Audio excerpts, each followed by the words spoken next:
Please, sa weekend naman, bumawi tayo. Bumawi tayo sa katawan natin, sa sarili natin, sa kaluluwan natin. Bumawi tayo. Kahit doon man lang, maibalik natin ang tamang pahinga.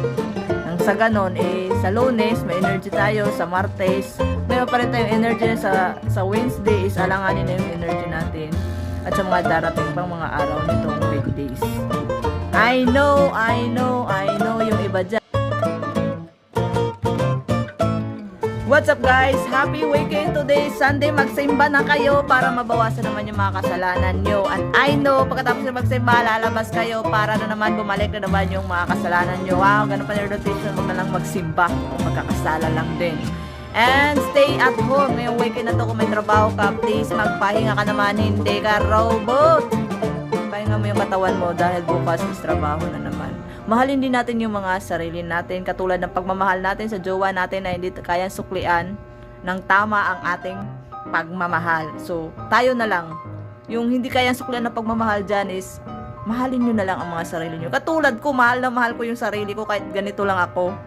Kahit putot-putot, dugyot na ako, mahal ko pa rin ang sarili ko. Kaya sobrang pagmamahal ko sa sarili ko. Hindi na ako naligo ngayong weekend. Dito lang ako talaga sa kwarto ko. Ewan ko, tinatamad ako ganito talaga nung pag-DO. Sa lahat na nagtatrabaho dyan, na maaga nagigising, maaga nagigising, pero late na natutulog sa kaka-cellphone nyo.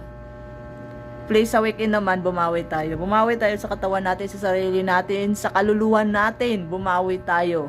Kahit doon man lang, maibalik natin ang tamang pahinga. Nang sa ganon, sa Lunes, may energy tayo. Sa Martes, meron pa rin tayong energy. Sa Wednesday, alanganin na yung energy natin. At sa mga darating pang mga araw nitong weekdays. I know yung iba dyan kapag weekend. Lalo na yung mga bugbog talaga sa trabaho, no? Anyway, chika-chika tayo dito. Babatiin ko lang si Jenny Kim ko. Ayun, si Jenny Kim. Ang aking love na si Jenny Kim. Alam nyo, inspired talaga ako kapag pumapasok ako dito sa kwarto ko. Dito sa container van na kwarto ko. Paano ako hindi ma-expired? Yan, no? Lagi yan ang nakikita ko. So, inspired ang inyong lingkod. Kapag nakikita ko talaga si Jenny Kim, no, nare-realize ko na napakagandang mabuhay sa mundo. Joke lang yun. Ganun talaga. Choosy lang. So anyway, katulad ng sabi ko, tuwing weekend, magpahinga tayo, wag na tayong mag-isip, hayaan na natin yung isip natin ang mag-isip para sa ating mga sarili. Alagaan natin ang sarili natin. At, ngayon 30 na ako, no? Ayaw ko maglalabas-labas. Gusto ko sa weekend, dito lang ako, nakaiga, nagsi-cellphone, nagre-reply ng mga tao na chinachat ako. Yung mga kinachat ko naman na hindi ako machatan, iniisip ko na lang wala silang mga load para mag-chat pabalik sa akin, replyan ako. Iniisip ko na lang na baka nakipag-date na sa iba at nakalimutan na ako.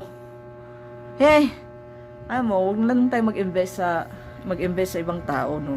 Katulad ng mga taong hindi kayang ibalik yung pagmamahal natin. Huwag na. Sayang lang. Feeling ko may muta na ako.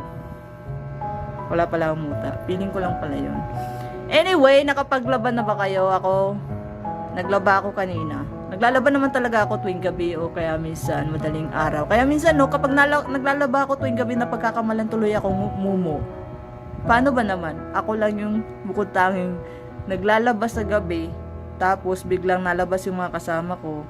Magulat na lang sila, may nagbo-brush na. Ako pala yun. Wala kaming washing machine eh. Washing kamay lang meron kami. Kaya itong weekend na to, sobrang nakakabagot rin. No? Nakita ko na meron pala ako ditong meron pala akong nunal dito. Sabi nila, pag may nunal ka dito, mabaho kilikili mo. Iwan ko lang o totoo yun. O hindi, kasi nagde-deodorant naman ako. Pero normal lang yung mabawang kilikili natin. So yun lang, gusto kong batiin kayo na magandang hapon. Kahit napagod ako dahil hindi ako nakatulog. Dapat matutulog ako dahil weekend, day off. Eto ako ngayon, lutang. Marami akong iniisip. Iniisip yung mga taong hindi naman ako iniisip. Kaya kayo, huwag kayong mag-isip ng mga taong hindi kayo iniisip. Mahalin nyo yung mga sarili ninyo. Hayaan na lang natin mga taong hindi tayo iniisip. May trabaho dyan bukas. Ay, magpahinga naman kayo. Maikli lang ang buhay. We only live once.